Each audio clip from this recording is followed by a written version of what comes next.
Okay. All right. Shabbat Shalom. Shabbat Shalom, Israel. Welcome back, Hebrew Chosen Elect Sabbath class. I want to give all praise, glory, and honor Yahweh by Shem Mashiach Yahweh Shai. Somebody take care of that. Not you.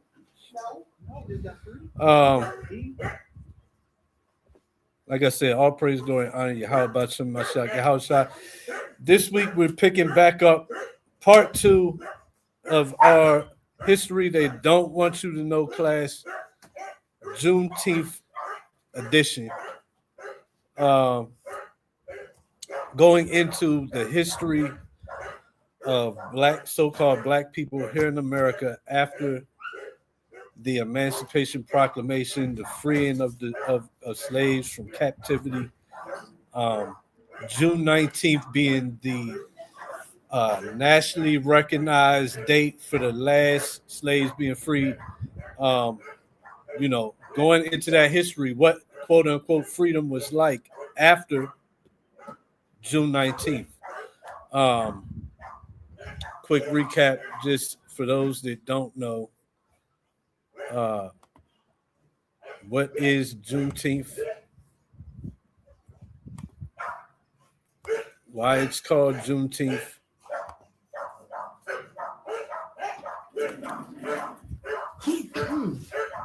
And Juneteenth is an official U.S. and federal holiday celebrated on June 19th that commemorates the emancipation of enslaved African Americans. It marks the anniversary of the day in 1865 when Union troops arrived in Galveston, Texas, to ensure the last enslaved people in the country were freed. So that's the definition or the history of Juneteenth. It's a memorial of June 19th, 1865, the said last enslaved people to be freed from slavery. Uh, so last week we was going into the book Worse Than Slavery, and really going into how after this so-called freeing of the slaves, what they did is they really just turned around and came up with ways, what were called black codes or black laws, to re-enslave black people.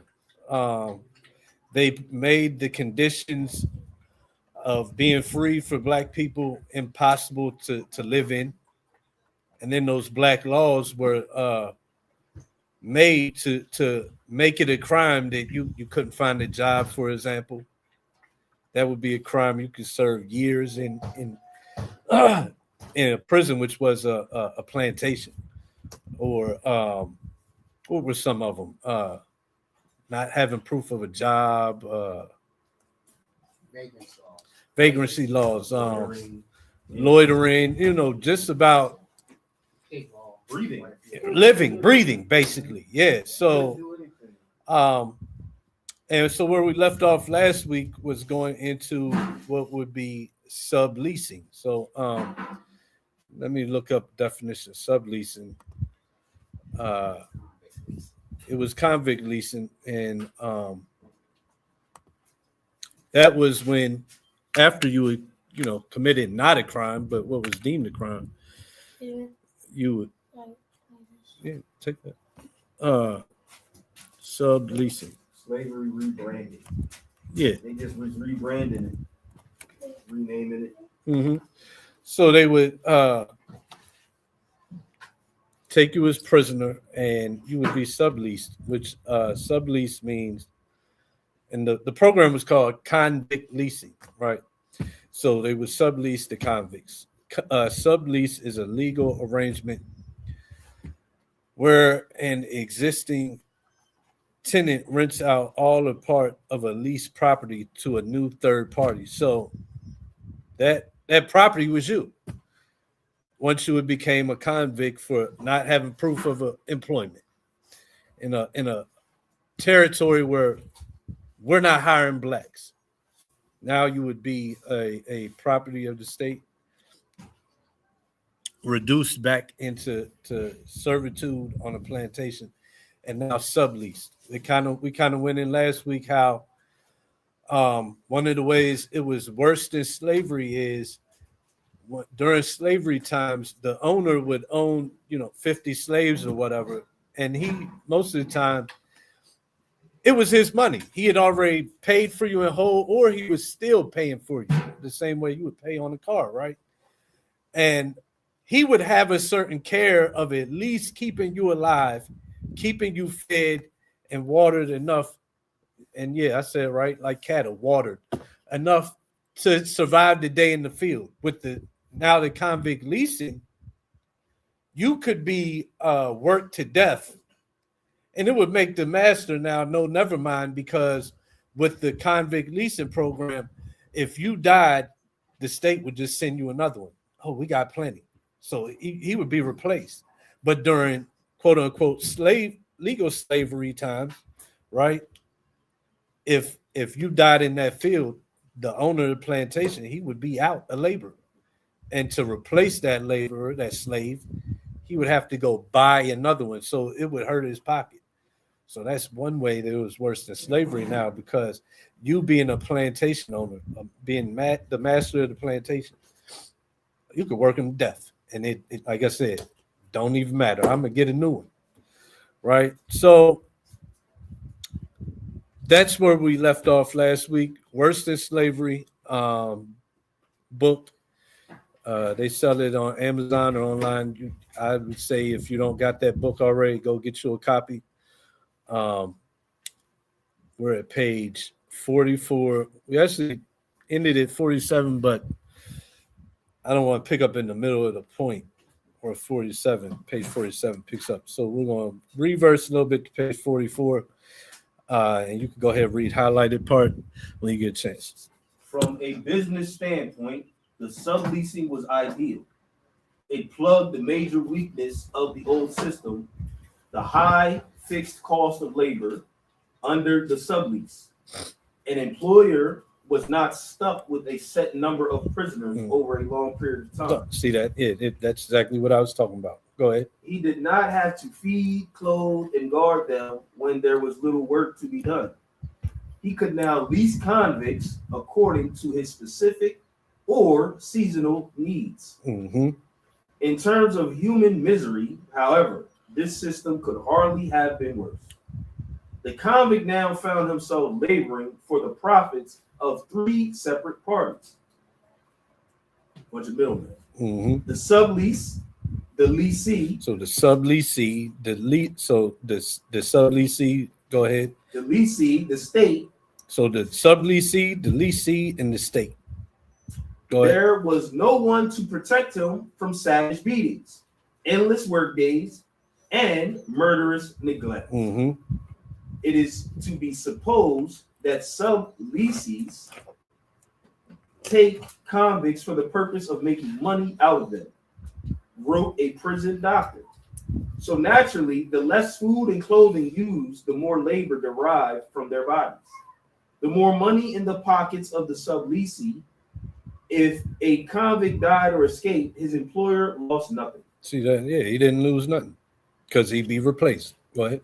Colonel Hamilton would profitably supply a replacement at $9 per month. Yeah, like I said, one go, you lose one, we got another one waiting. Right? Go ahead. Hamilton's convicts worked at jobs that free labor did not like to do, in places where free labor sometimes feared to go.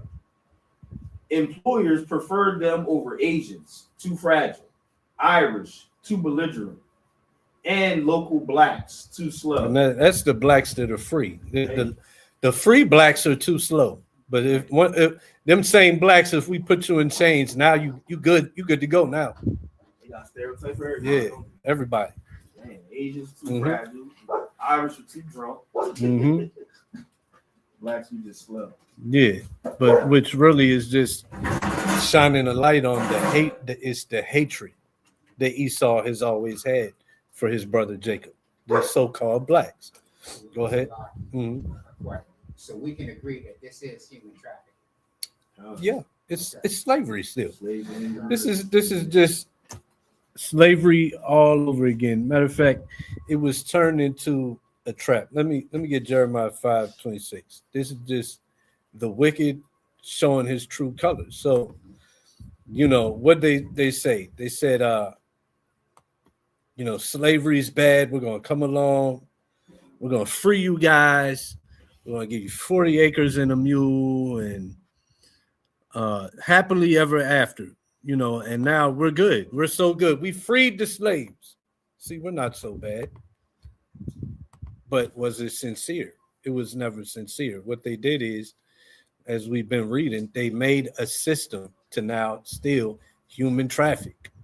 Because the laws that would put you back in slavery and prison were, like Yaquab said, breathing. You're breathing. You're just alive. We hate your guts. You're alive. We gave y'all liberty. Now go make something out of less than nothing. Salak, if I may say as well. So when Esau and the other nations tell us that we're lazy and pull ourselves up from our bootstraps, we see that this is what their bootstraps look like: human trafficking. Yeah, and to say it's that's fine, but that's something you can say to an individual. Hey, you as an individual, but we see with going into directly out of slavery, the system was set up from the quote unquote freedom, liberty given. A system was set in place to keep a people on the bottom. And that same system that started then is the same system in place today. Where, yeah, you as an individual, you might can, but how is it going to be a whole people when the system is set to keep the people on the bottom? Right. And the plan is in its own name. We call it the Emancipation Proclamation.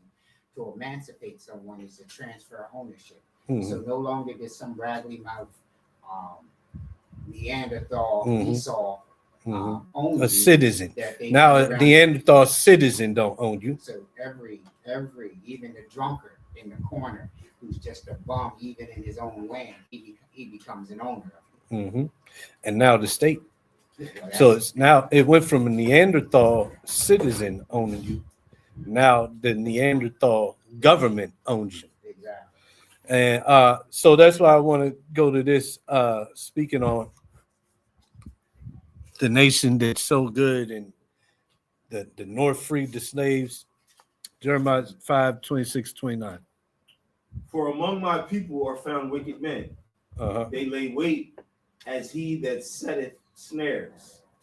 They set a trap. They catch men. So among his people, the Israelites, those who were freed from slavery in the 1860s, among them, my people are found wicked men, and that's the same wicked men that had us in captivity. They're still amongst us, right? They lay wait as he that setteth snares. They set a trap. They catch men. They said, "Hey, you're free. Hey, you got to have a job.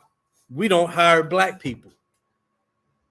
If you don't present proof, you'll be convicted. You'll face a fine of what we looked up was $50, which equates to $1,000 today. And you'll have to pay that $1,000 fine in a land where there's no jobs for you. So once you can't pay it, now you guess what? Now you have to labor to pay it. And that price can be set at whatever the master wants to. That's a snare in the trap, ain't it? That's exactly what happened. That's what they did after giving quote unquote liberty. We even read last week how the Union beat the Confederacy, right? The North won against the South. Then over a short amount of time, they started allowing those same generals of the Confederate Army, those soldiers, those people that was ruling in the Confederacy that didn't die in the war. Guess what they did? they started allowing them into government offices, into politics. Imagine the uproar if America had started allowing Nazis into politics after going over there and taking out Hitler. Imagine the uproar, right? That would be a problem. Well, coming out of in the end of slavery, that's what they did, right? So they set snares, the black laws, the black codes, right? Verse 27. As a cage is full of birds, so are their houses full of deceit. Full of deceit, because you guys are free now. You guys can go and get take part in the American dream. You're people now. You're not livestock, but you can't vote though. You can't own guns. But hey, you're a man just like me. You can't be a slave. But hey, if you're just outside loitering, you're gonna be a slave again, right? Their houses are full of deceit. That's that Republican House. That's the Democrat That's House. the Democrat House. You can be either or one of those, but we're going to use you to go across the earth and murder the innocent for white wealth and white domination. Yeah, so. The house is deceitful. It's deceitful above all rest. It's above all rest. It's more profane than all rest. Right? Go ahead.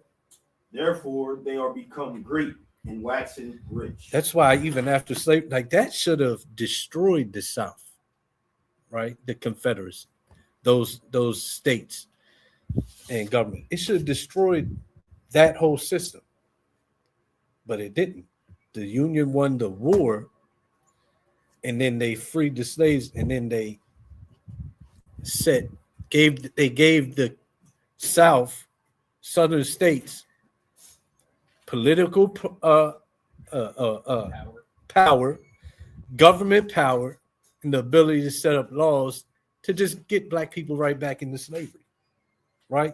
While being able to paint a picture to the world, oh, we're so just, we're so free, we're the greatest nation on earth, and nobody's better than us.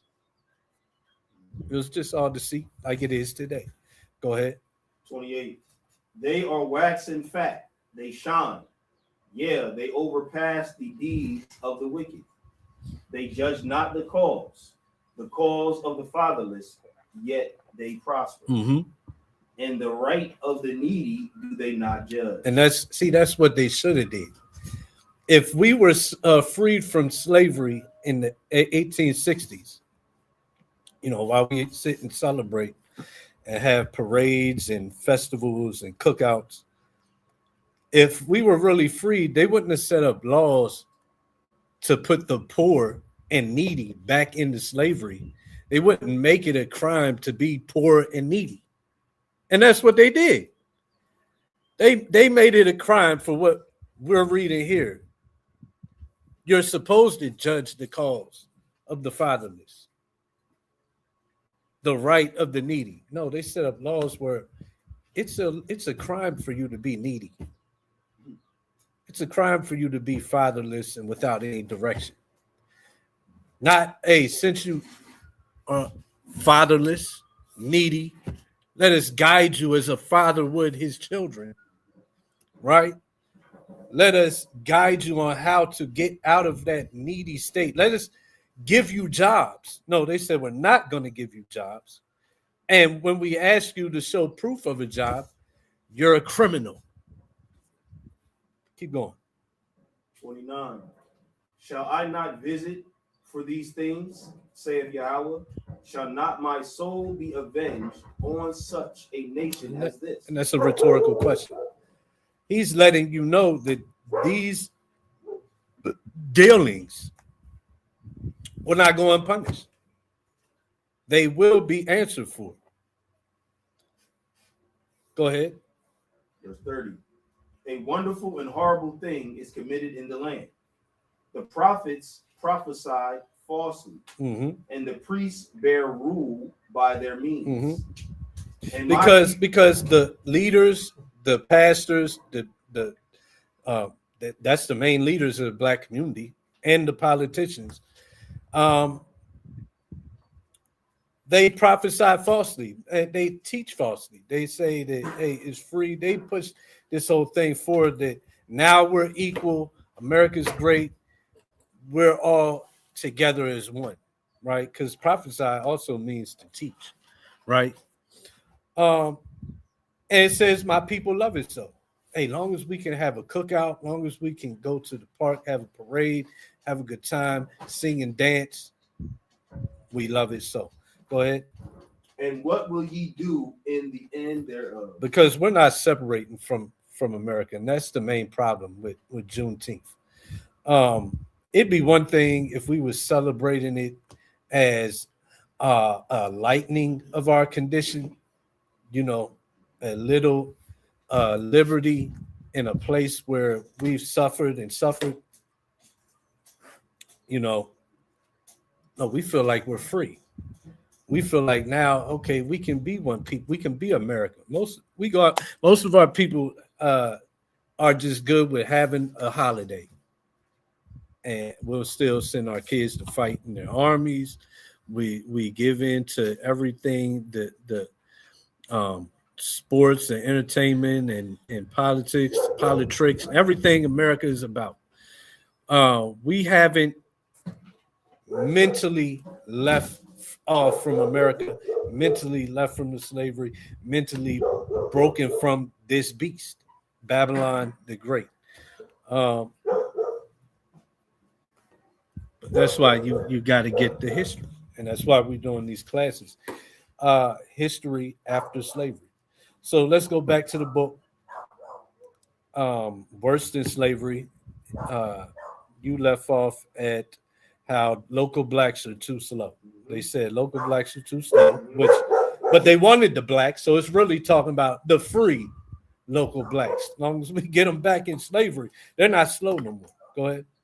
They do 30% work more than free laborers, said one report, which praised their hard, steady pace. Mm-hmm.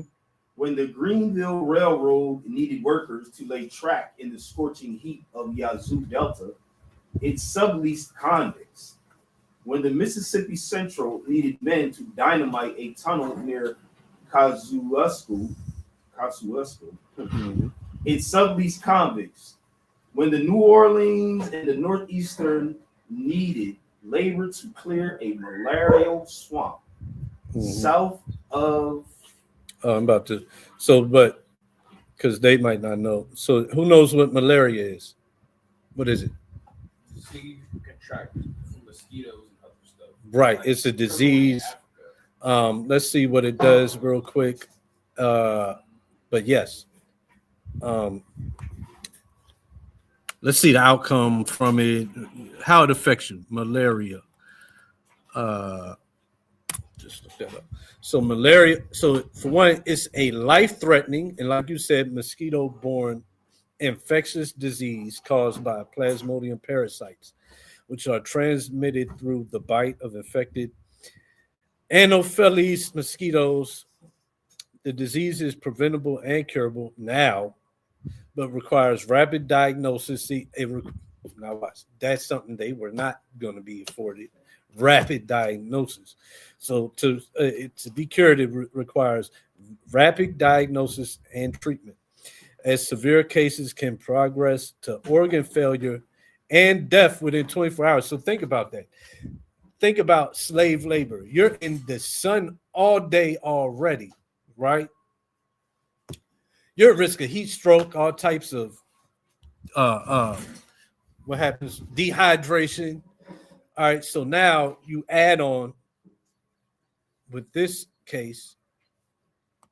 I got something to add to that. All right, these slaves are in the swamp clearing out. What did it say? They were clearing out Malaria.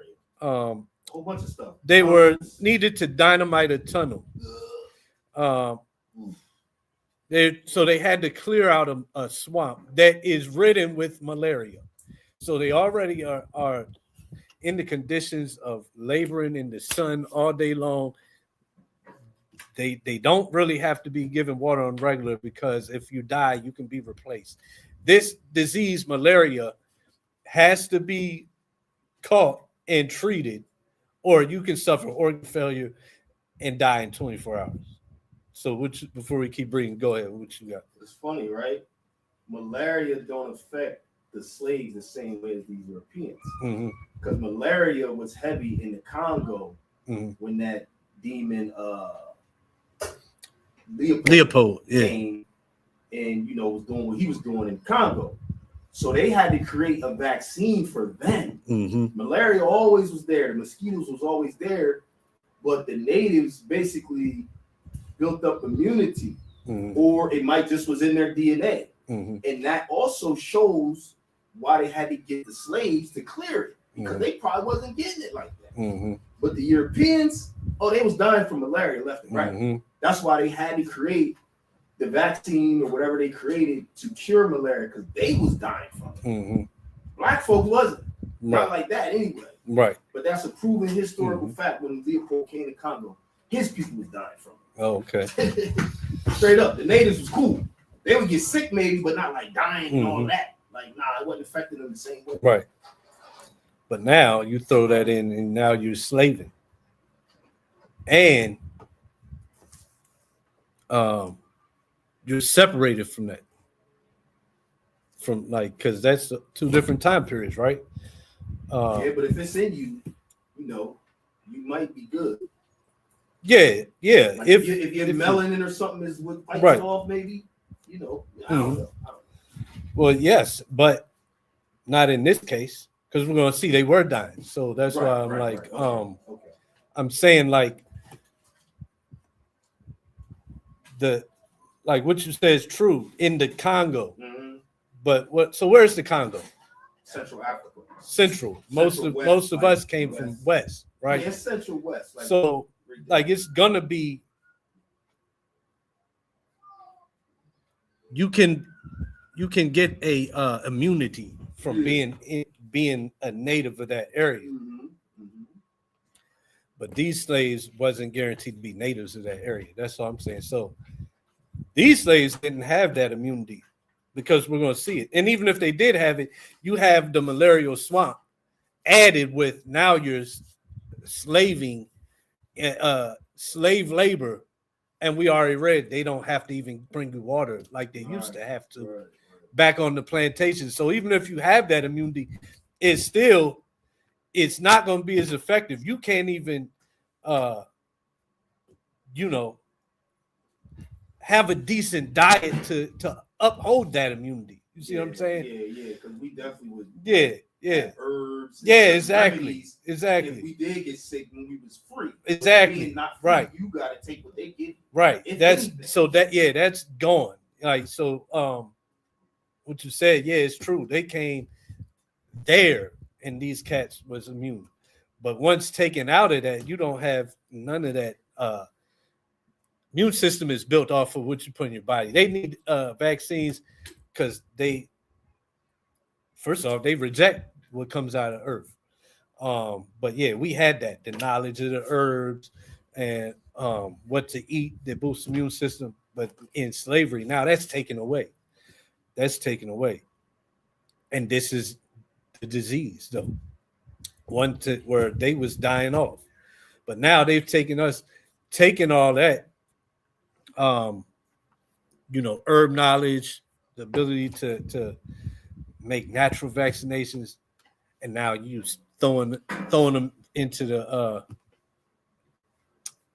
to a swamp that is ridden with malaria and saying, hey, clear this swamp up, sun up to sundown, overworking them, not treating them after diagnosis, right?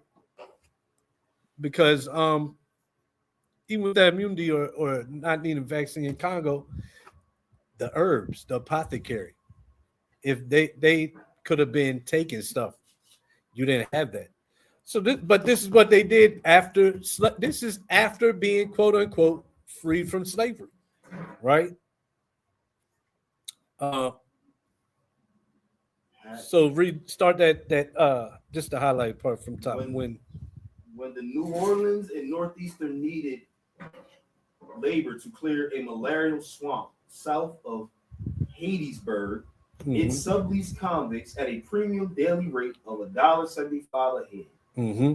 According to witnesses, the men were chained for days in knee-deep pools of muck, their thirst driving them to drink the water in which they were compelled to deposit their excrement. See, that's where, so it wipes out being, y'all are immune to this thing.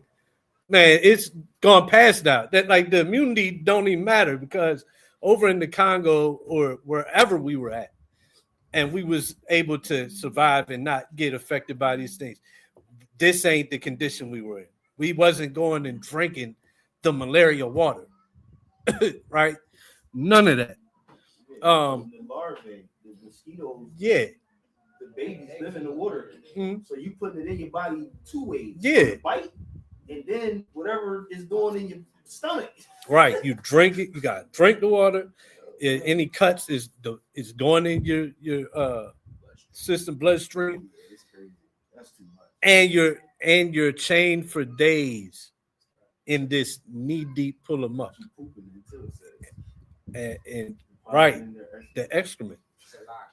Crazy. Also, when you are exposed to long-term mosquito bites, that it can cause a genetic mutation. That genetic mutation causes sickle cell. And sickle cell is a form of protection against that strong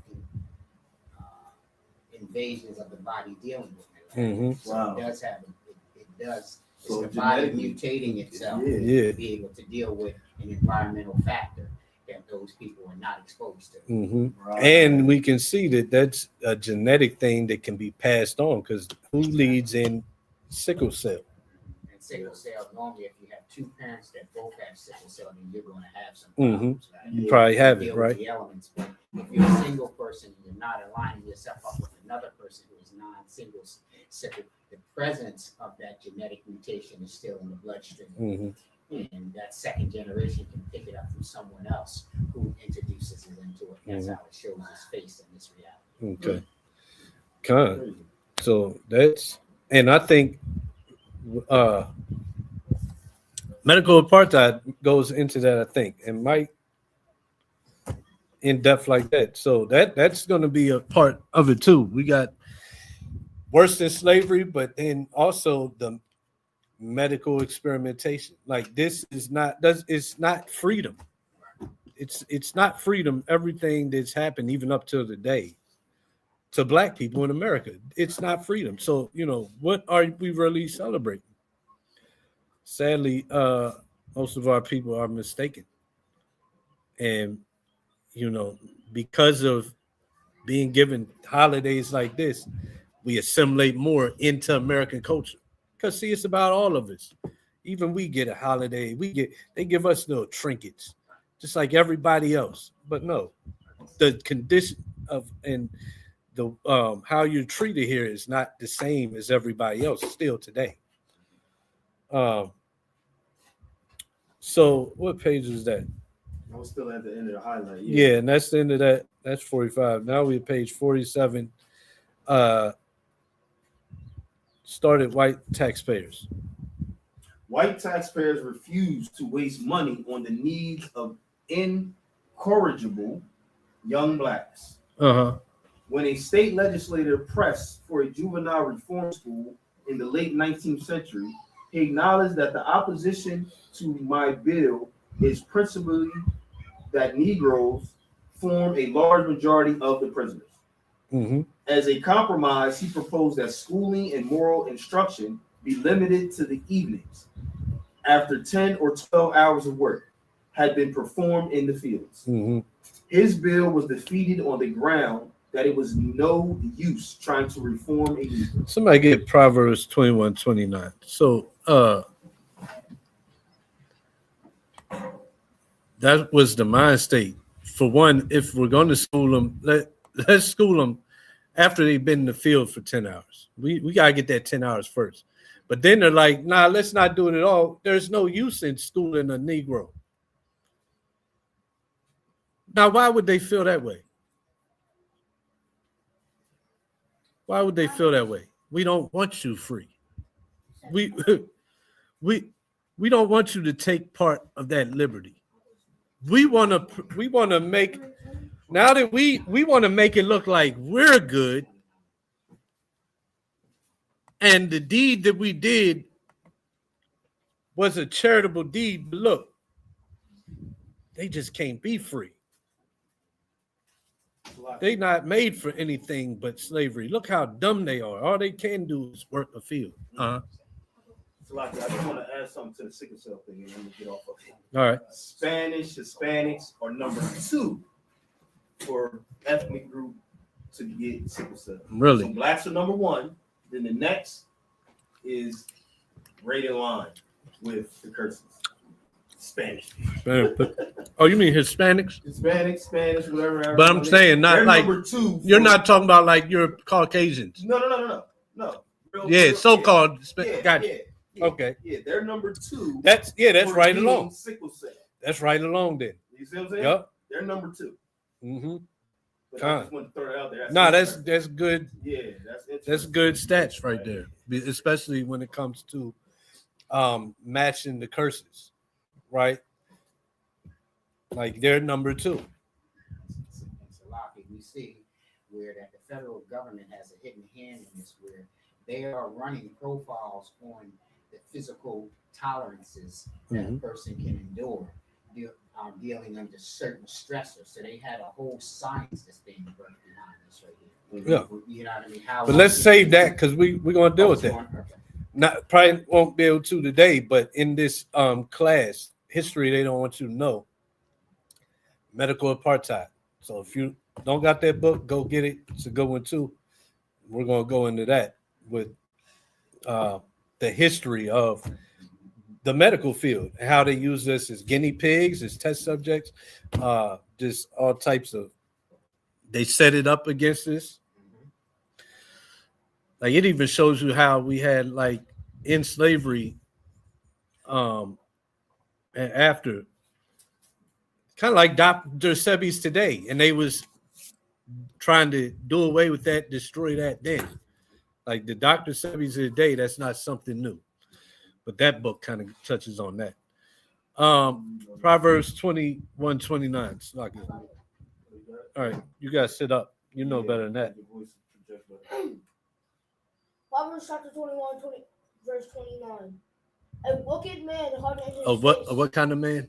A wicked man hardened his face. Hardeneth his face. That's what we're reading about in the book. How they set it up. Let me go back. They said they refused to waste money on the needs of incorrigible young blacks. They hardened their face. Read that again. A wicked man hardened his face, but as for the upright, Go ahead.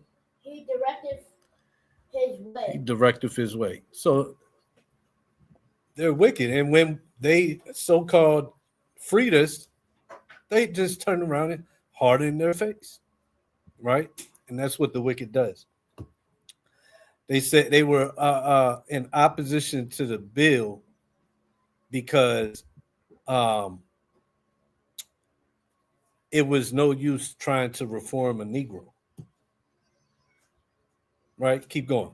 That's how they hardened their face. Me or him? Oh, no. You can drop that. Slocky. Back to the book. The highlighted. Mm-hmm. Black children remained a vital part of Mississippi's powerful convict labor machine.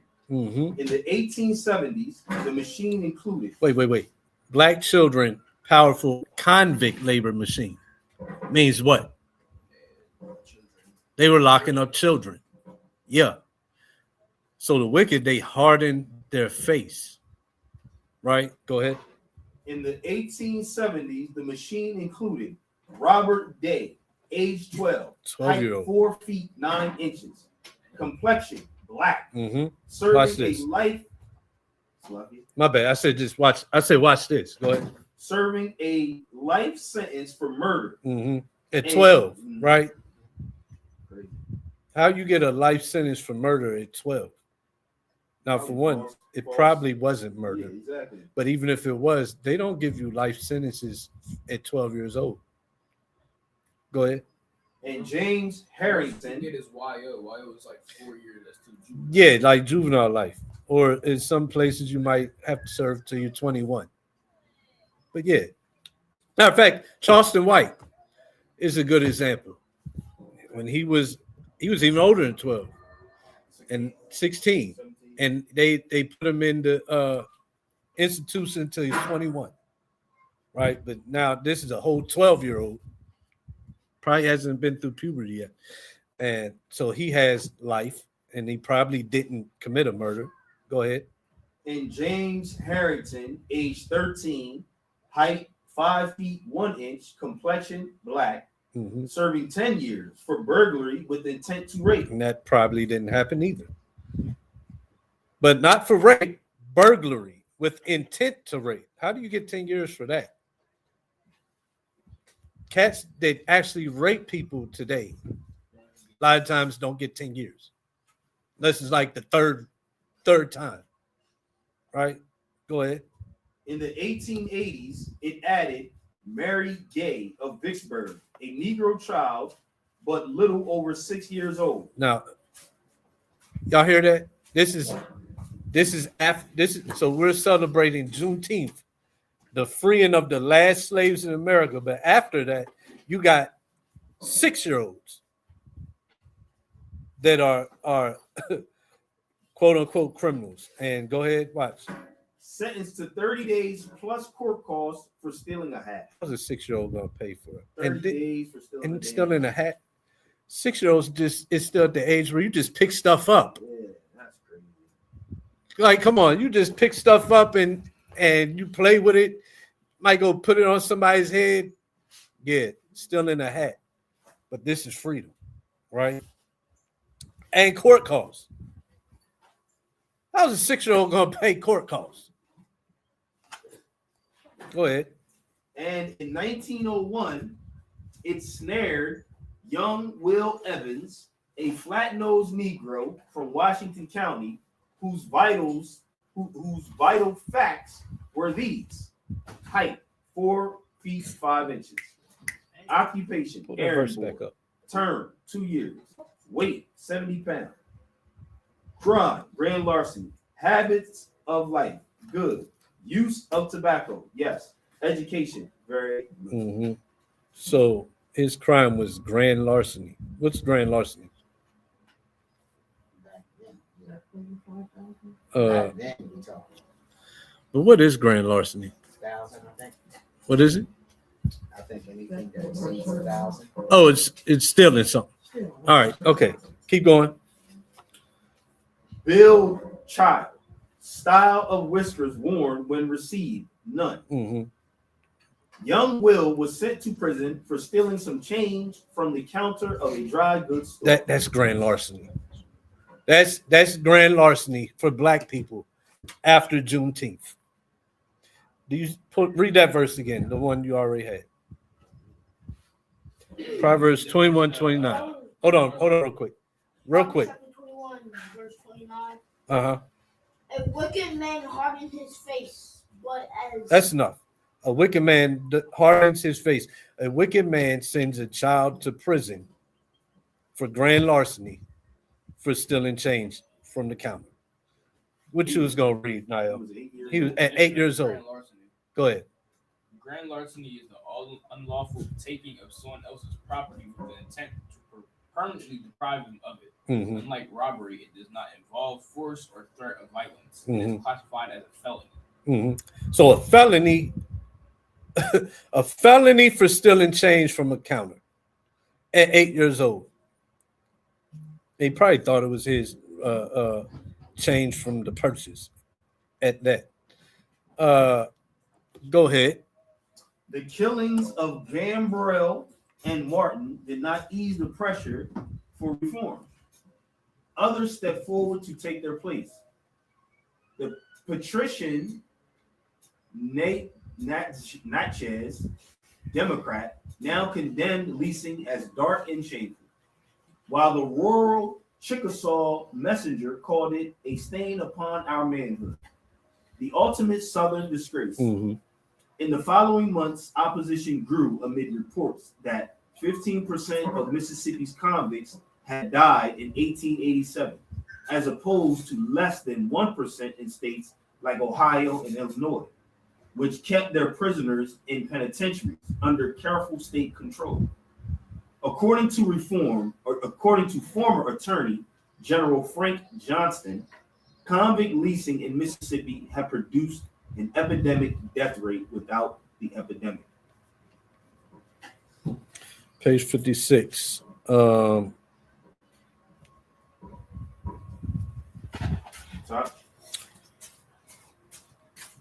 The ranks. The ranks begin to thin. Starvation, exposure, scurvy, dysentery, right? Mm-hmm. Pneumonia, malaria, all took their toll.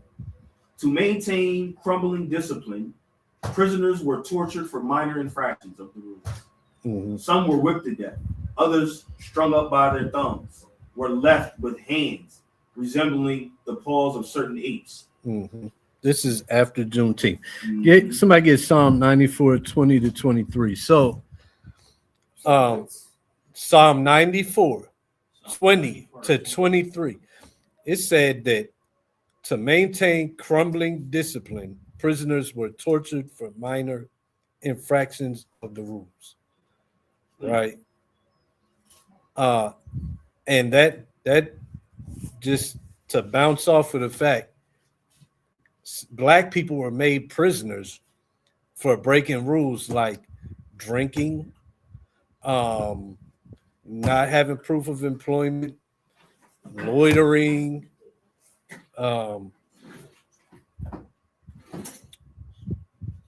what else? You familiar with the laughing barrel? If you were caught laughing in public, if you were amongst other these people and something was humorous, they had barrels on the street that you'd have to stick your head in the barrel and laugh. Okay. If you were caught laughing out your head in that barrel, You'd be a convict. punishable offense. Punishable offense. Yeah. So somebody read that Psalm 94 and 20.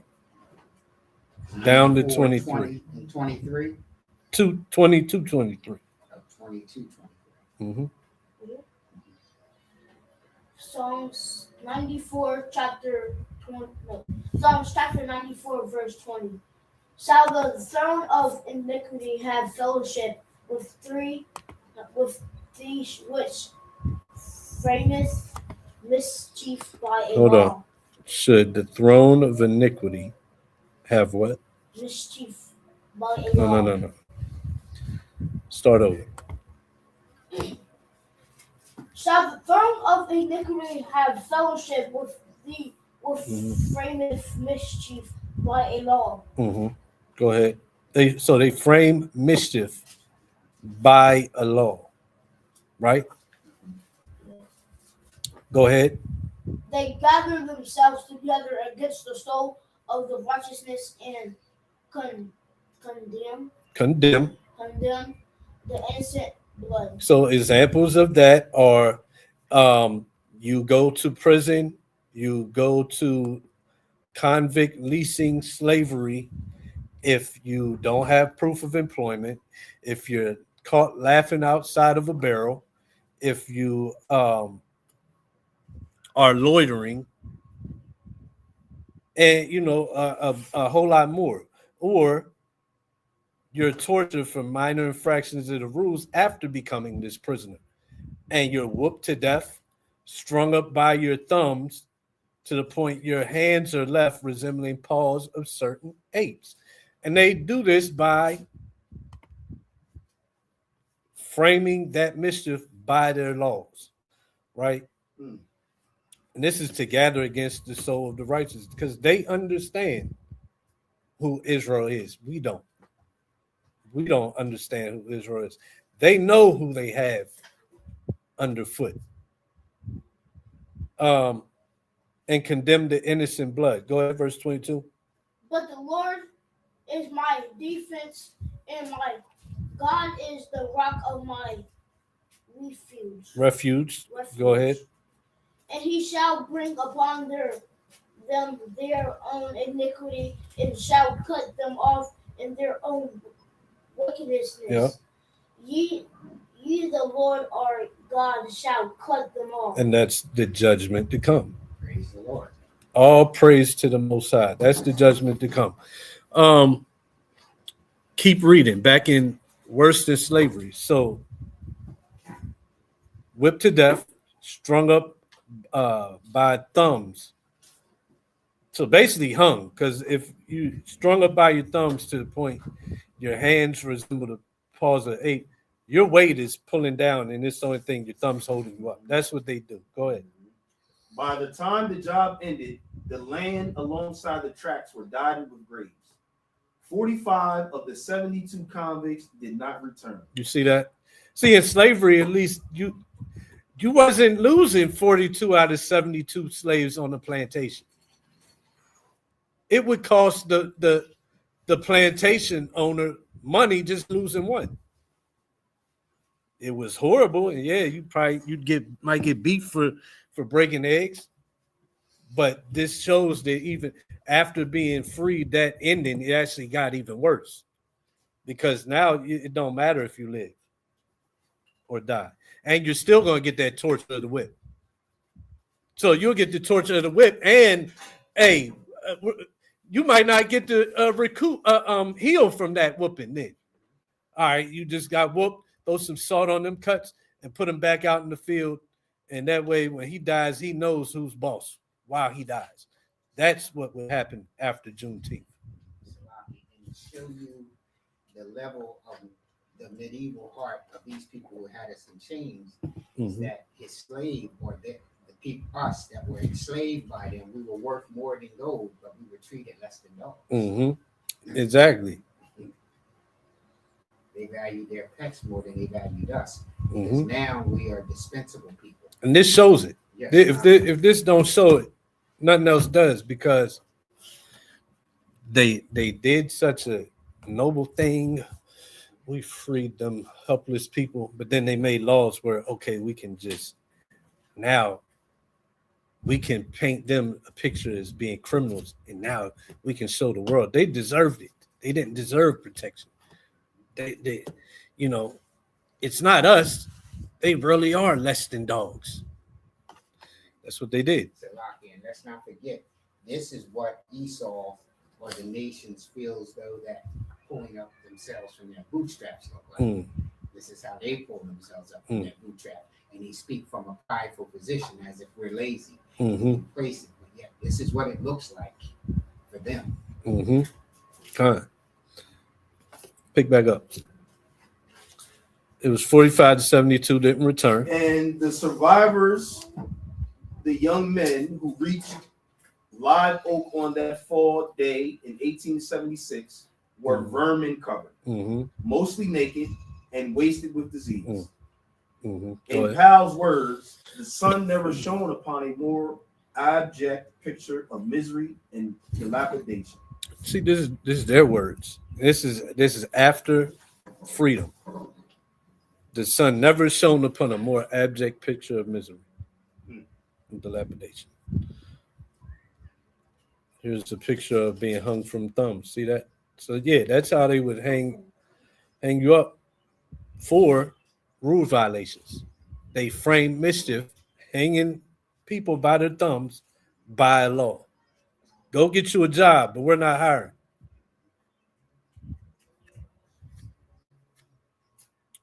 Page 62, highlighted part.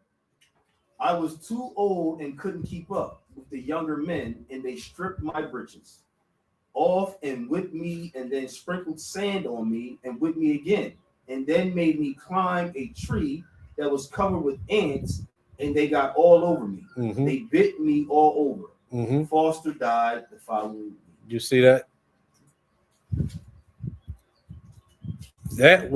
That's worse than the slavery you were free from.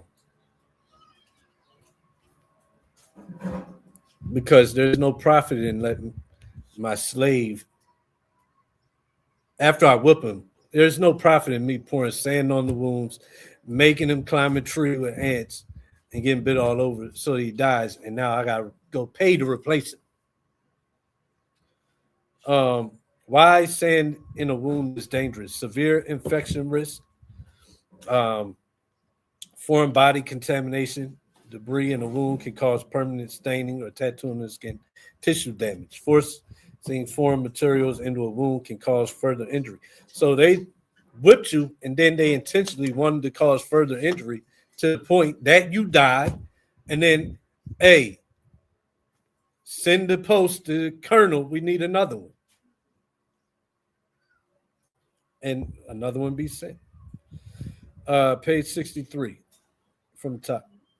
The violent details of convict leasing vary from one location to another, but the larger themes of racial, caste, and cheap, steady labor were everywhere the same. Mm-hmm. In Alabama and Arkansas, Texas and Virginia, Florida and Georgia, North and South Carolina, Louisiana and Mississippi, the convict populations were overwhelmingly black. Mm-hmm. Of South Carolina's 431 state prisoners in 1880, only 25 were white. Mm-hmm. Of Georgia's 1,200 state prisoners in that year, almost 1,100 were Negro. And the figures for Southern County convicts were roughly the same. In Following the Color Line, journalist Ray Stannard Baker described his numerous visits to the local police courts of Georgia. Mm-hmm. One thing impressed me especially, he wrote in 1908. A black man brought in was punished much more severely than a white man arrested for the same offense. Mm-hmm. The injustice which the weak everywhere suffer, North and South, is in the South visited upon the Negroes. Somebody get Amos 5 and 7. And also Isaiah 42:22. Amos 5 and 7, then Isaiah 42:22.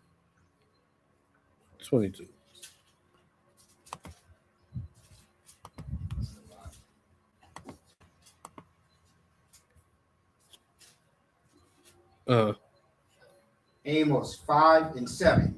Ye who turn judgment to wormwood and leave off righteousness in the earth. So that's just that's what they do. They turn judgment to wormwood, right? And they leave off righteousness in the earth. That's what we see happening with the black laws, the convict leasing program that they set up, which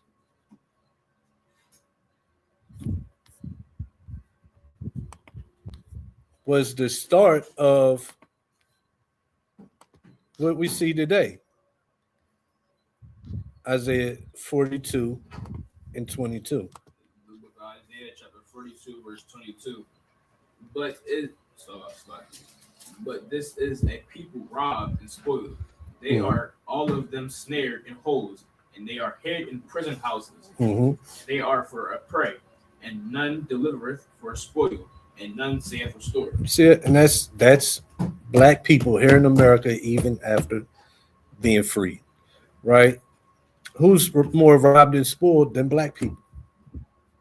Snared in holes, and the lead population in the prison houses, and that was the true today, was true then. So that's what we're reading about. They started building prisons because of black people.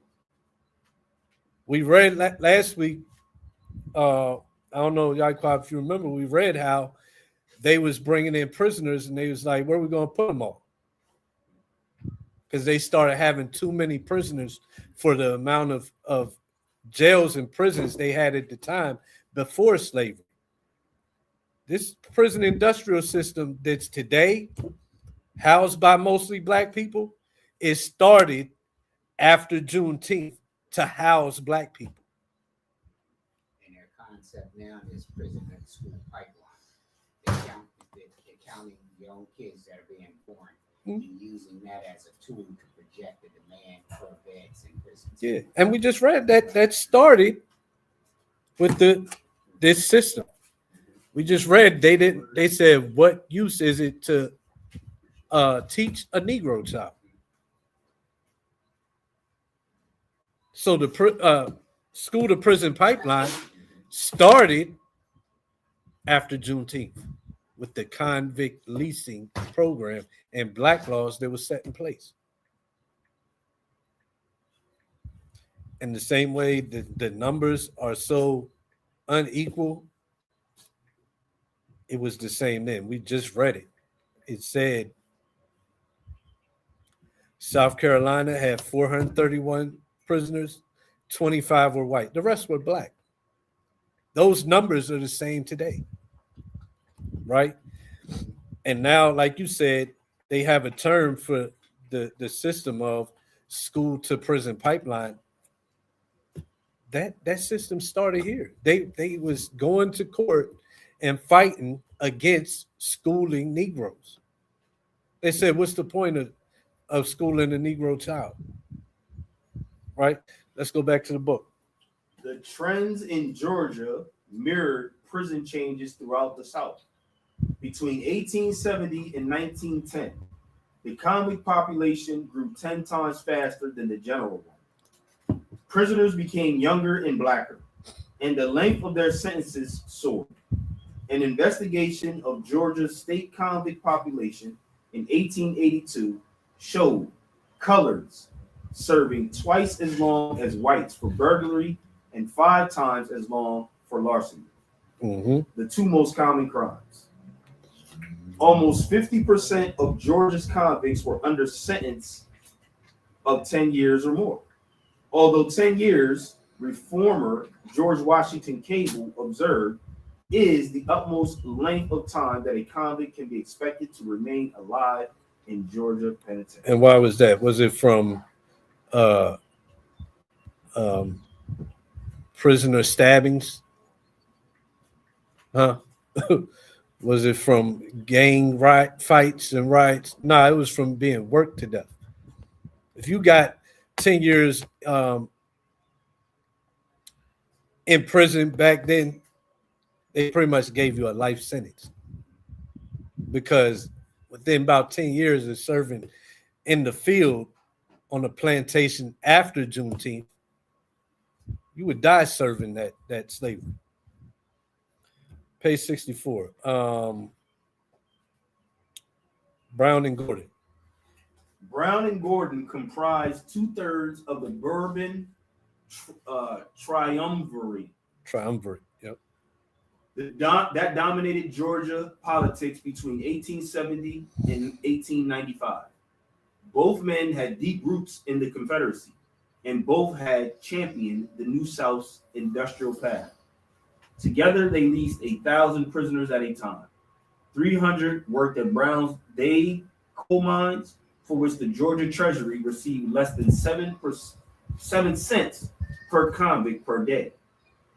By 1880, Brown had become a millionaire, with profits from Dade alone reaching $100,000 a year. He had turned a coal mine into a gold mine, a newspaper reported. And notice it said they had deep roots in the Confederacy.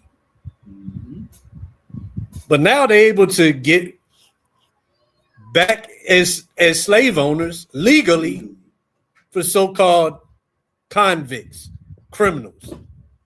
This crime is just, hey, we let you go. Now you can't eat. You can't provide for yourself. So now you got to come back, but now as a criminal instead of a purchase. That's why I said they framed mischief by law. Right?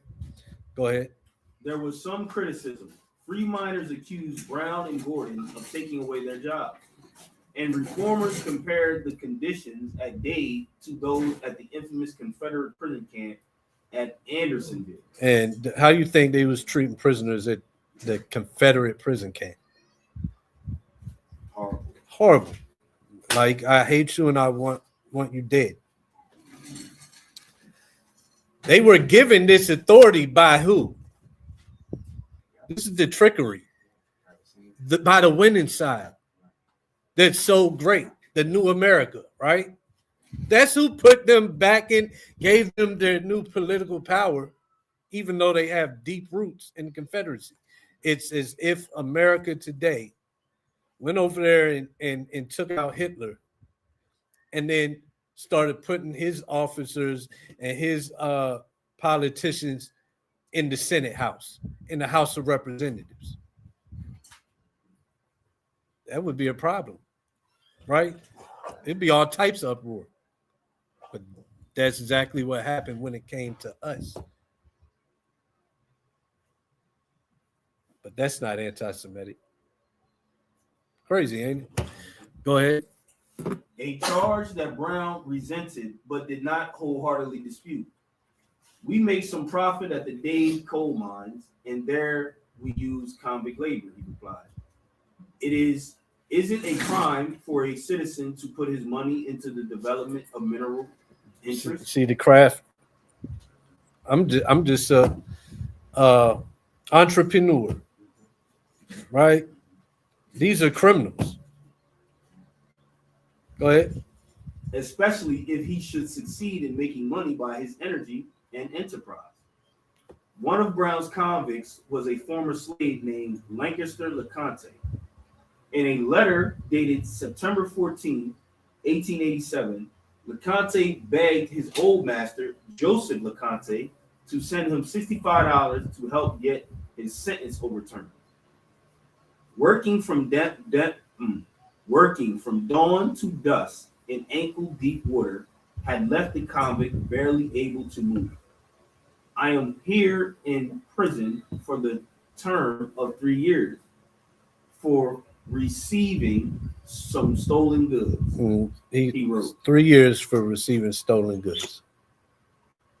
Go ahead. And my health is so bad that I don't think I will survive to save them out. So he's saying survive. Like it's a slave writing this. Yeah, I see it. Yeah. I see they putting it how he wrote. Uh-huh. Exactly how he wrote. Mm-hmm. I don't think I will to survive them out. So I thought I had done enough for you in slavery time to ask you to please assist me now in my troubles. Lancaster LeConte was 74 years old. The money never arrived, yet LeConte continued his struggle for another 17 months. The prison log read, Lancaster LeConte receiving stolen goods, colored, 75, arrived June 3rd, 1887, died February 13, 1889. So he got put right back in slavery and was worked to death for receiving stolen goods. That probably wasn't even stolen, but even if they was, how do you get, you didn't steal it. I can sell you something stolen. You have no idea. That's not a crime.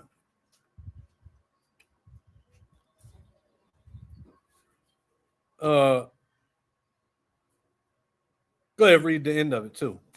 Some 90 miles to the east, on the outskirts of Athens, Georgia, stood Smithonia, the plantation of James Monroe Smith, described by his biographer as a phenomenal man whose career has no parallel in Georgia history. Colonel Smith has spent a lifetime pursuing his oft-stated goal of acquiring all the land that's next to mine. Mm-hmm. At his death in 1915, Smithonia covered 30 square miles, most of Oglethorpe County. Its 500 buildings included 6 schools, a post office, a hotel, a sawmill, a slaughterhouse, a fertilizer plant, a general store, said to gross $100,000 per year, and a 5-story gin house for Colonel Jim's cotton crop, the biggest in Georgia. Mm. So tell me this ain't talking about these same people. Habakkuk 2, verse 4 to 5. Behold, his soul, which is lifted up, is not upright in him, but the just shall live by faith, by his faith. And clearly, these people were never just, right? Go ahead. Yeah, also, because he transgressed by wine, Mm-hmm. He is a proud man, neither keepeth at home. So they need never keep it home. They have to do what? Go on conquering and taking. Just like this one man, that was his singular thought. This one out of a nation of the same type, same people, his goal was uh, to pursue acquiring all lands next to mine. And that single so-called white man, by the end of it, he had acquired 500 a land that covered 30 square miles and had 500 buildings. Keep going. Who enlargeneth his desire as hell, and is as death, and cannot be satisfied, but gathereth unto him all nations, and heapeth unto him all people. Yeah, and he got all that he had set out to get in his life off of newly made slaves again. That's how he did it.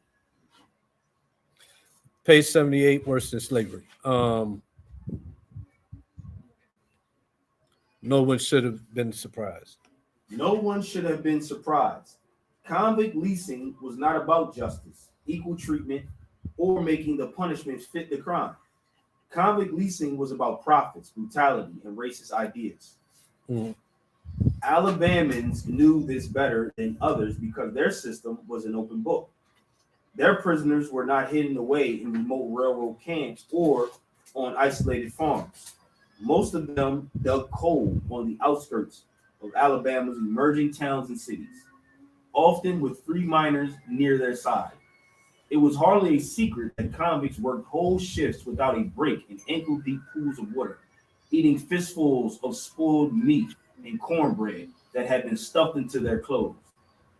In 1882, Alabama's new warden described his prisoners as worn out, battered men who lived like animals in disgusting quarters, where they breathed and drank their bodily exhalation and excrement. The system, he wrote, is a disgrace to the state and a reproach to the civilization. Mm-hmm. A few years later, a literate black convict recalled the life he had endured at the Eureka prison mines in northern Alabama. The men had slept in chains, covered with filth and vermin. He began. At least in slavery, you had a cabin to go back to. God. And this is inside the mine. So these brothers had to slave in these mine caves, digging out tunnels in rock. Catching black lung. And then catching black lung. And then also, then they had to sleep covered with filth and vermin and breathe and drink their own bodily exhalation and excrement.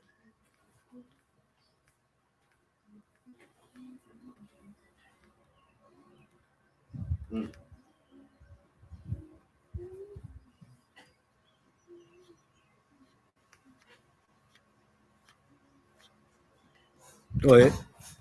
We used powder cans for slop, which would fill up and run over our beds, and we could not move out of the way.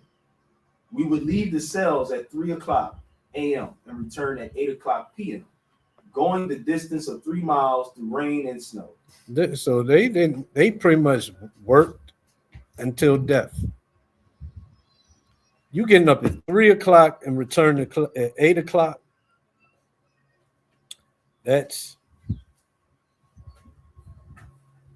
like 18 hours a day. That's crazy. That leaves 6 hours to sleep.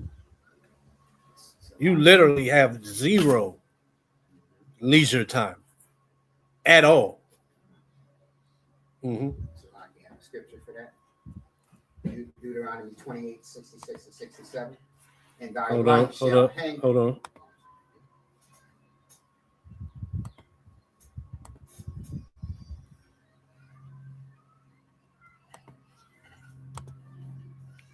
All right. Deuteronomy 28, 66.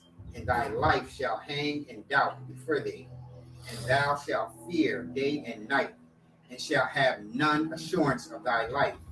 And in the morning thou shalt say, would God it were evening, and at evening thou shalt say, would God it was morning, for the fear of thy heart wherewith thou shalt fear, and for the sight of thy eyes which thou shalt see. And We're go ahead. looking at the dungeons and the holes that they fed, and you eat what you find while you're working, right? You sleep where you work. Yeah, and you up at 3 a.m. You're back at 8 p.m. If man, that's at even. I wish it was morning. At morning, I wish it was even. Your whole life is just. I wish I was back in bed. I wish I was back in bed.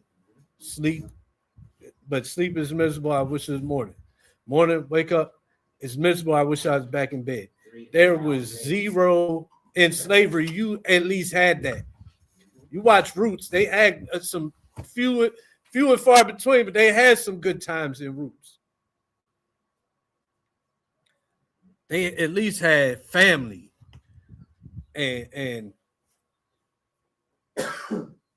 it wasn't this bad, right? They had some leisure time.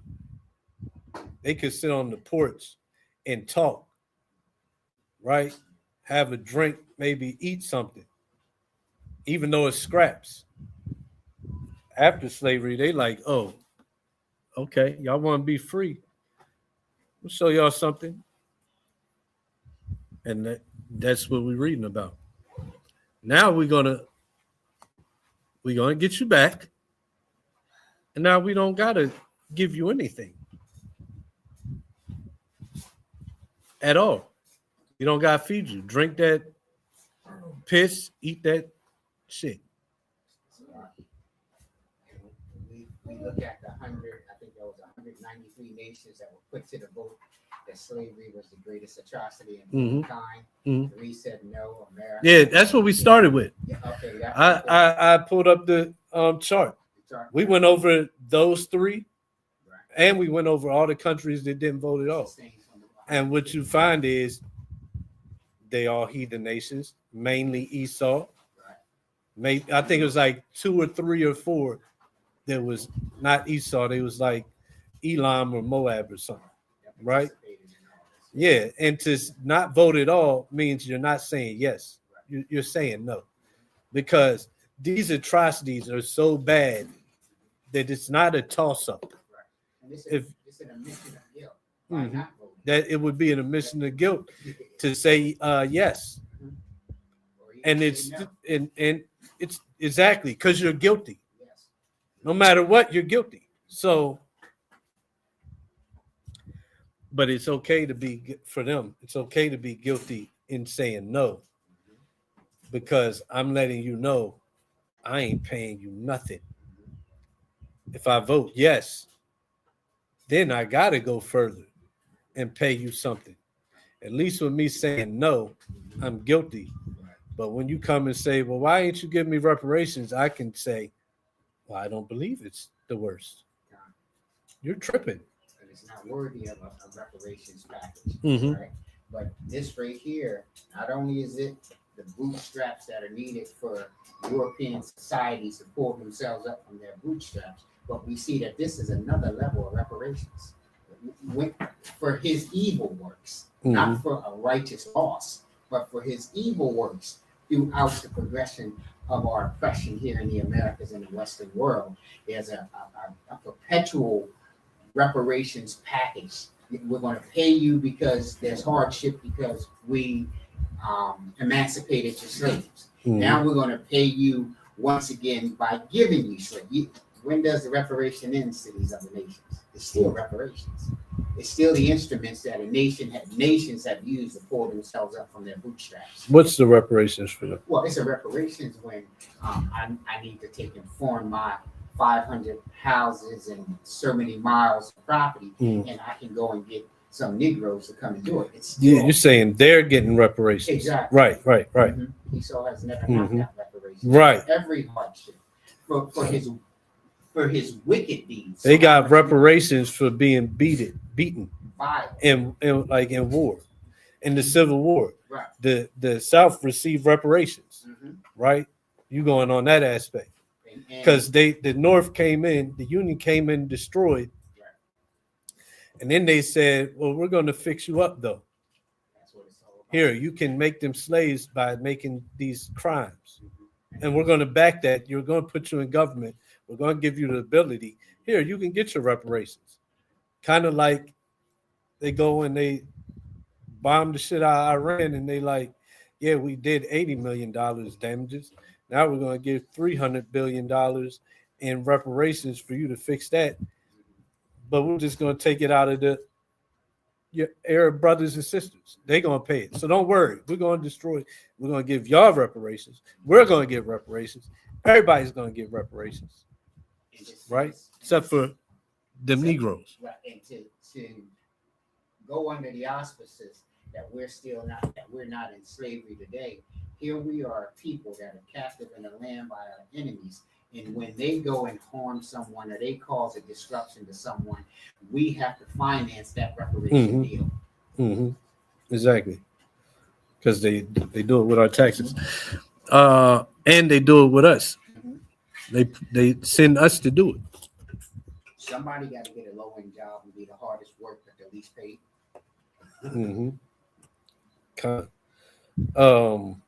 Back in the book.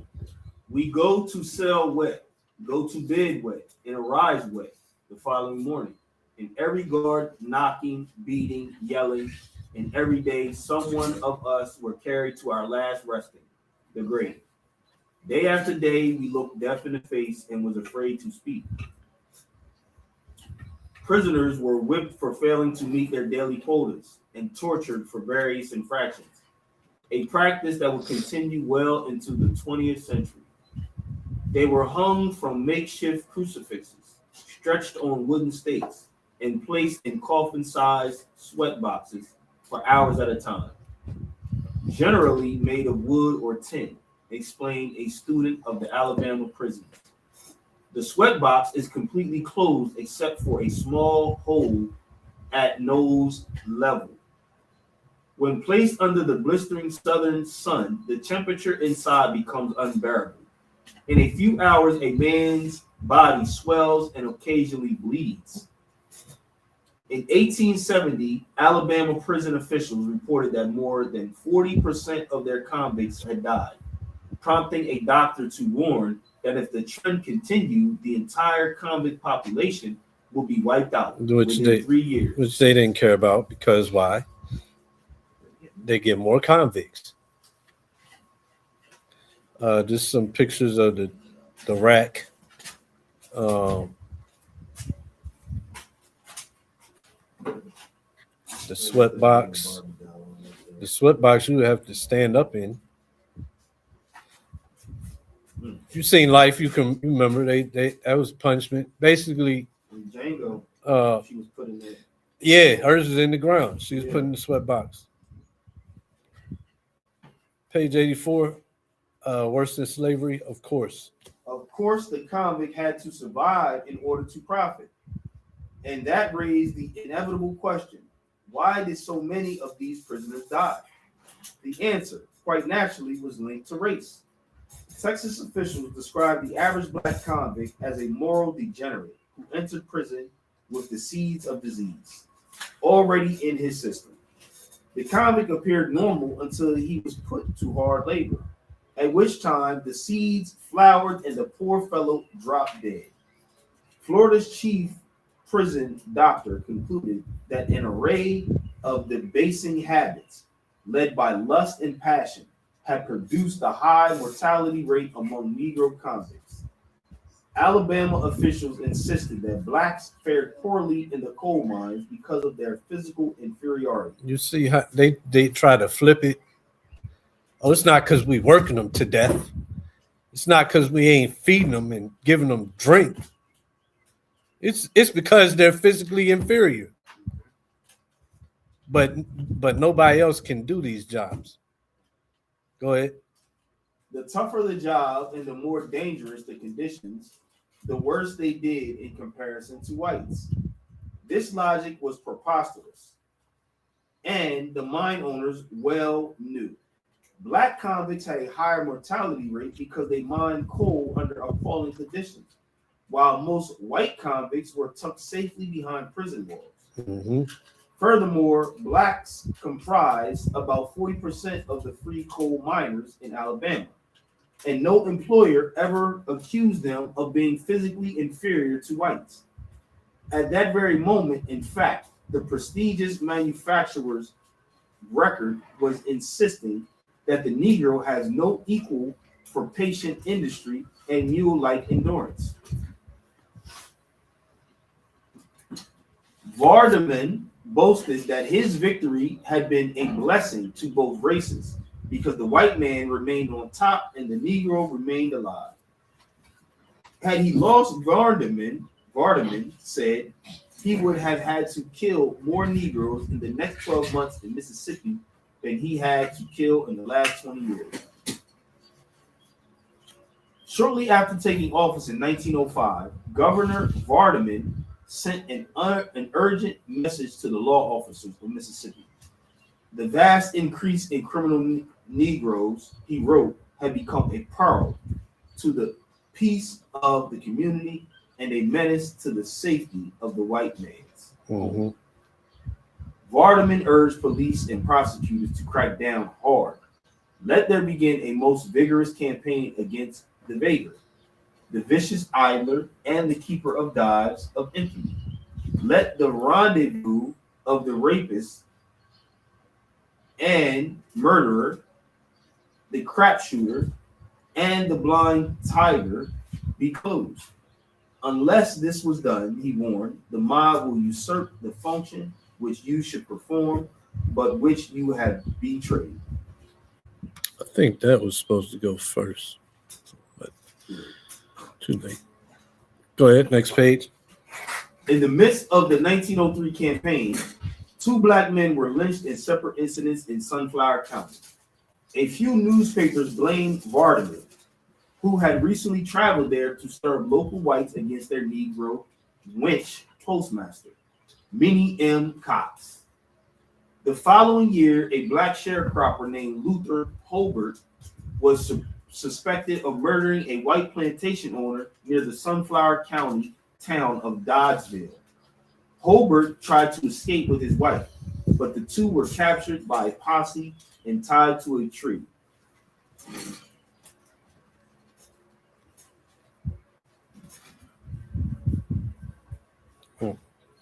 Read that last part. Oh, I had it in memory. Okay. More than 1,000 spectators were on hand, eating hard-boiled eggs, sipping lemonade, and swinging whiskey, as the Hobarts were subjected to fiendish tortures before being burned alive. They were forced to hold out their hands while one finger at a time was chopped off and distributed as souvenirs. Their ears were cut off. Hobart was beaten severely. His skull was fractured, and one of his eyes knocked out with a stick, hung by a shred from the socket. The most excruciating form of punishment consisted in the use of large corkscrew in the hands of some of the mob. This instrument was bored into the flesh of the man and woman in the arms, legs, and body, and then pulled out. The spirals tearing out big pieces of raw, quivering flesh every time it was withdrawn. This is a picture of it. This is without This is still the book Worse Than Slavery. Oh, It's just going over things that happened after freedom. Like, this is what freedom looks like for black people in America in 1860s and up. What we celebrate with Juneteenth. This is what we're literally celebrating. This is the victory that was gained from Juneteenth. Mm-hmm. Can I make comment on the British? Because Oh, what? The Jamaica, British? the Isles were still controlled British Empire. All right, hold that. Conservative city. Let's read this precept first. Somebody get Isaiah 52, 4 and 5. Read that. Isaiah Uh-huh. Isaiah what? 54, 2. 2. 52, 4 to 5. Read that. Isaiah chapter 54, verse 2. Enlarge the place of thy tent and let them stretch. Wait, where are you at? Isaiah 54, verse 2. 52, verse 4 and 5.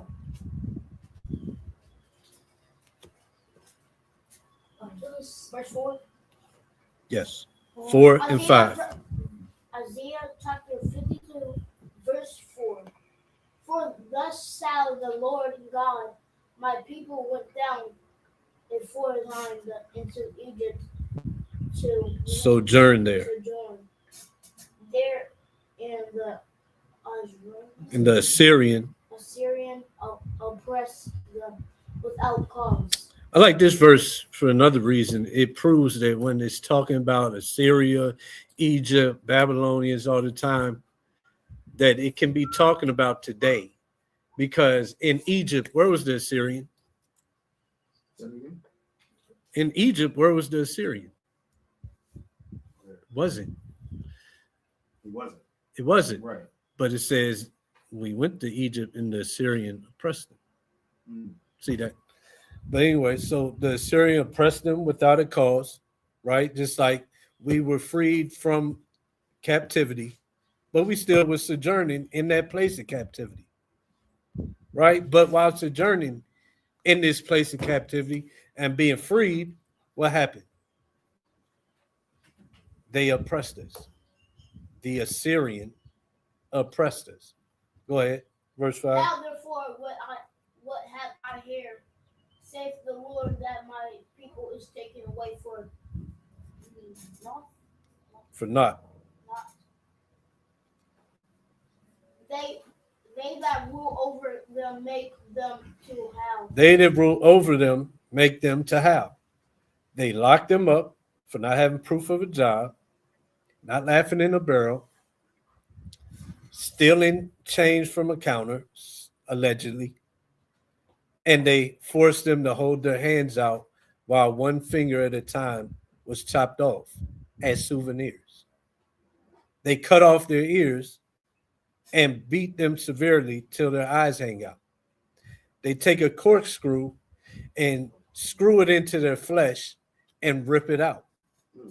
Oh, I know that. That's what happened after being freed from slavery. You can drop that. That's a lot. What you was going to add? A lot of times we hear a lot about the so-called liberals, or we talk about the people who walk with us. Mhm. Then this is in Jamaica area where we get the Willie Lynch extension of the slave trade with us. Mhm. In 1834, the Slavery Abolition Act took effect, but it only freed enslaved children under the age of 6 years of age. Older children were forced into mandatory apprenticeship systems, which required them to continue working long unpaid hours for their former enslavers. Following the widespread abolitionist campaign to protest the Real quick, what are you reading from? I'm reading off of Google. Off of Google? Oh, can I pull it up? Wikipedia. What'd you put? I can pull it up. What'd you type so I can pull it up? You can go into Jamaica's emancipation. Jamaica's emancipation.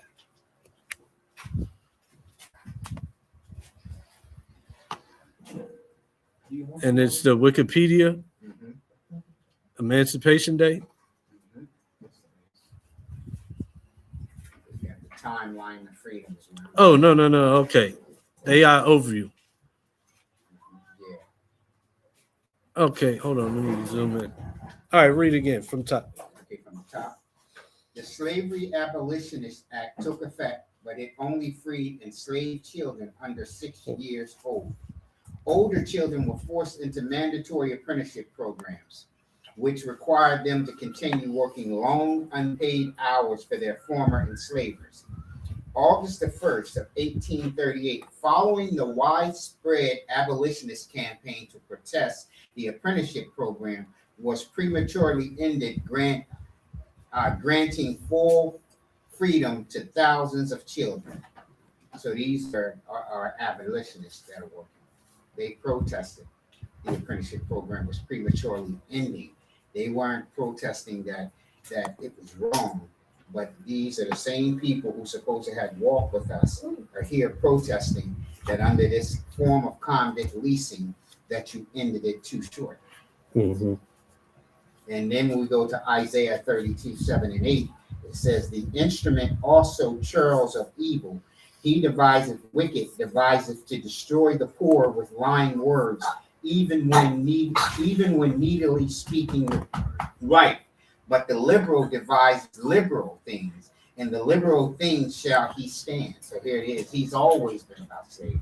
He's been liberal. He pretended to take and be an abolitionist, but in his heart, he had dealings that stood for oppression and squeezing the wealth out of other people. Right. All right. That's it? Yes, that's it. Oh, okay. All right, let's go back. Let's go back to the book, y'all. Page 114, Mary Hamilton. Mary Hamilton provided a similar portrait of early Delta life. She knew that the loggers drank and gambled and brawled, that each man carried a gun, a loaf of bread, and a pint of whiskey to his job. And she had been told that killings and lynchings were common in the camps as a form of entertainment on Saturday nights. I took it as a joke, she said, but not for long. A few months later, while treating a lumberjack whose foot had been split open with an axe, Hamilton smelled a strong odor coming from the man's pocket.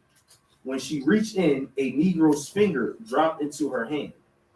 I was trembling all over, she recalled. The foreman quickly apologized, explaining that his men had just lynched a nigger, accused of raping a white woman, and then cut him up for souvenirs. That is all right. I approve of that part, Hamilton replied. But if you have any fingers or toes about you, don't bring them in the house. So she's, I don't mind that. I don't mind that. They're animals anyway, but, you know, keep the fingers and the limbs outside the house. They stink. Keep reading. By the early 1900s, the Delta frontier had largely disappeared. With the levees up, the best land cleared, and the railroads in place, King Cotton found its perfect southern home. In no other region did nature provide such lush inducements for success. To speak of agriculture here means one thing, cotton, wrote anthropologist Hortense Powdermaker. Yet cotton meant more to Delta people than agriculture alone. Cotton fueled the economy, determined the class structure, and dominated race relations. It is because of cotton that slaves were brought here. Because of cotton that Negroes far outnumber whites. Because of cotton that the plantation system developed under slavery has been modified to continue after. You see that? That's what they said out of their own mouth and pen. That whole cotton industry that's built off of the back of slave hands, even though that you guys are free, it's been modified to continue after that.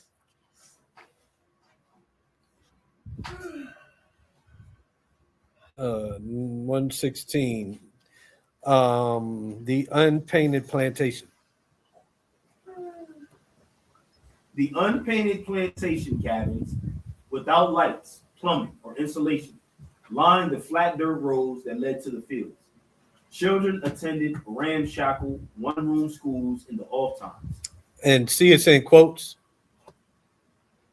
You know what that means, right? off times is in quotations.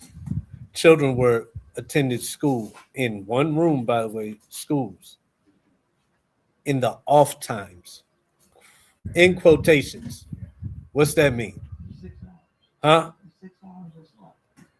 Not even that. Whenever It means, yeah, whenever it means quote unquote off times. It's like saying there really ain't no off times, but sometimes, yeah, sometimes there's off times.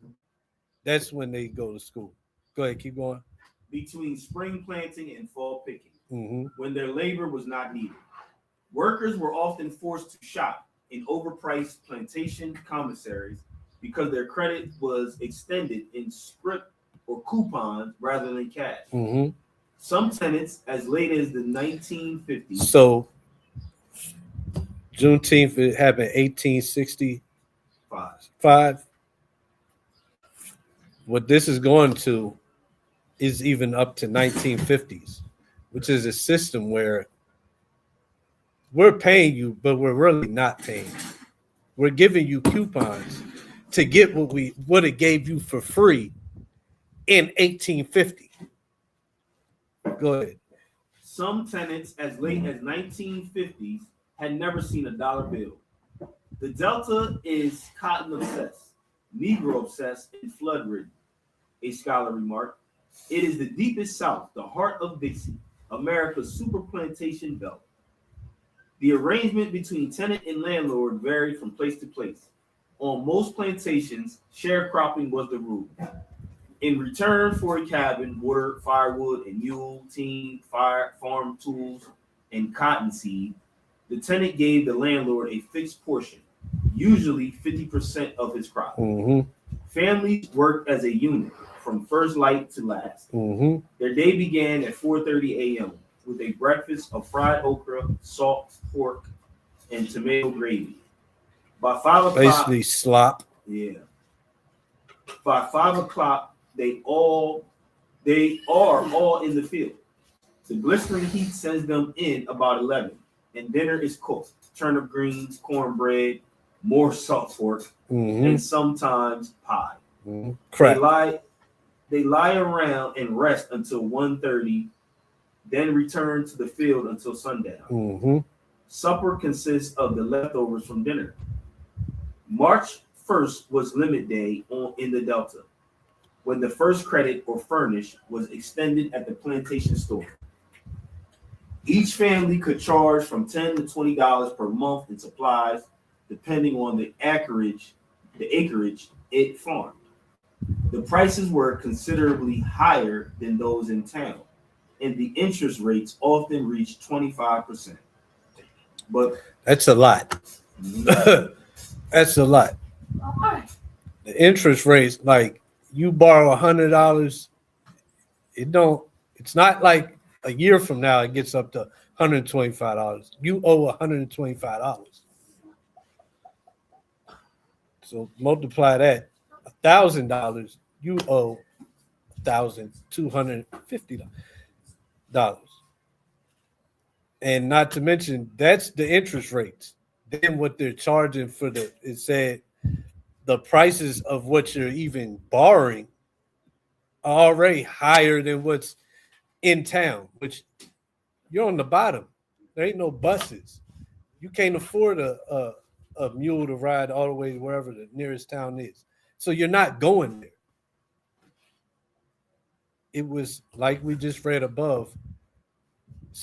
What we read, how they put it, it was slavery again.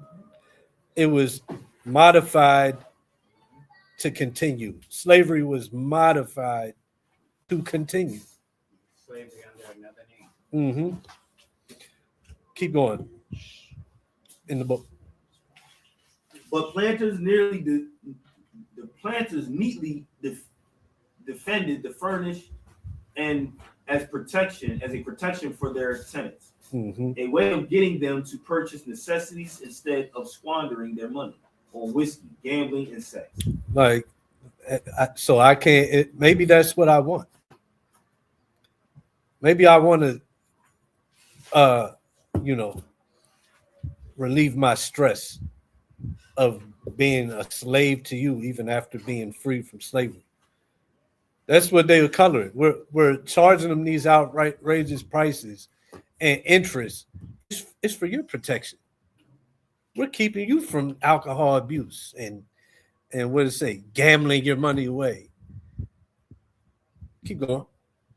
The besetting sin of the Delta Negro, said one straight-faced apologist, is his uncurbed, headlong extravagance. And another thing, who's mainly against the Israelites today? Apologists. I just thought that was funny. Who we gotta argue with the most? Apologists. Who was back in the early 1900s saying, yeah, we're charging these outrageous prices and interest to protect these Negroes from being alcoholics, gambling, and overly sexed. Now they just out here today saying, we're trying to prevent you Negroes from falling into being a BHI. Somebody get Leviticus 19:33 to 36.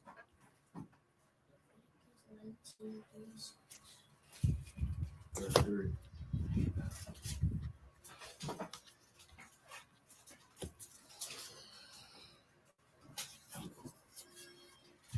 About it.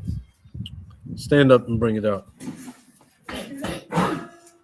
Leviticus 19, verse 33. Mm-hmm. And if a stranger sojourn Yeah, sojourn with thee in your land. with thee in your land, ye shall not vex him. So this showing this we have laws on how to deal with strangers, servants, the poor, the needy. One of them is if a stranger sojourn with thee in your land, you shall not vex them. So let's scratch the fact that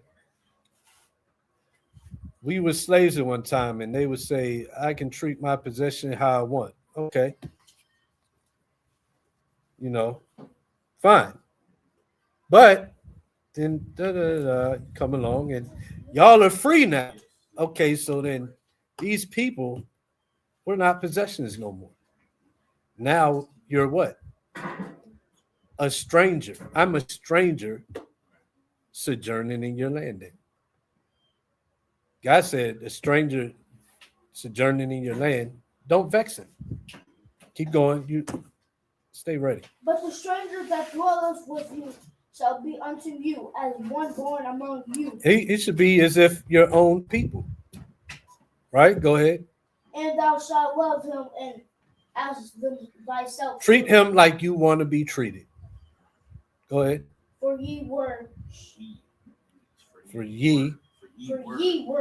strangers in the land of Egypt. Now, they wasn't strangers in the land of Egypt, but guess what? They was once strangers in the land of America. And how were they treated?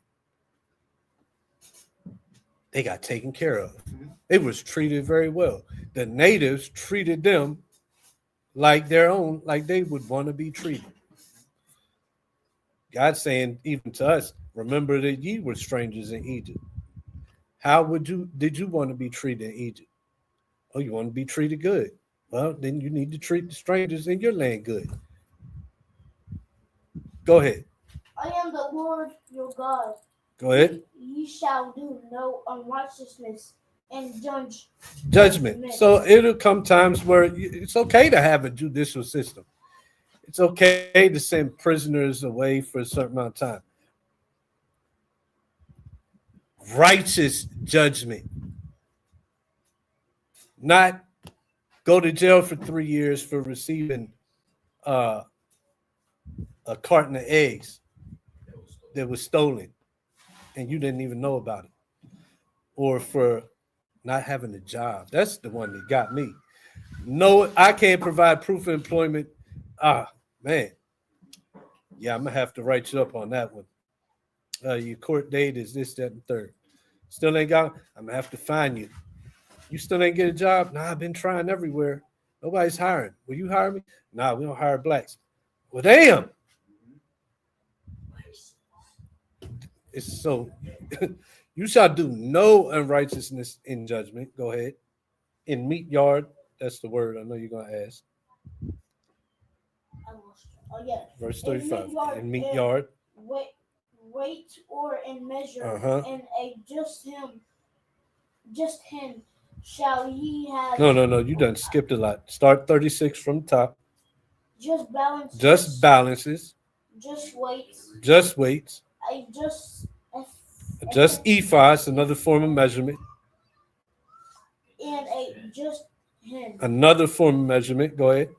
shall ye have. I am the Lord your God, Uh-huh. was brought you out of the land of Egypt. And drop that. So if it's one nation under God, why treat the Negro so unfair and cruel? Or is it perpetual hatred?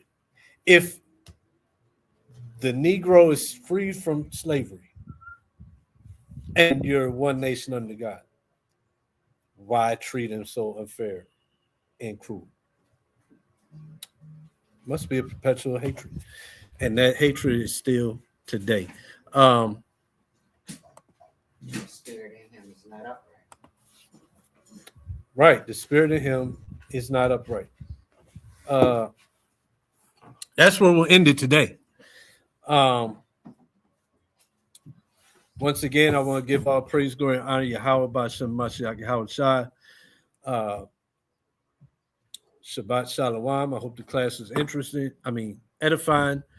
The history of us here in America after being so-called freed from slavery. We're celebrating these different holidays. We should know what they're about. And Juneteenth is supposed to be the freeing of our people from slavery, the last slaves in America, June 19th, 1865. But when you look into the history of us after then, up until today, Black people is still fighting for freedom. So the Bible says, "You shall know the truth, and the truth shall make you free." That's what we have to continue to come into, is the truth of the Bible and who we are as a people, which is the true Israelites according to the Bible. Once again, Shabbat Shalom, Kwam Yashala. Come on, Shalom.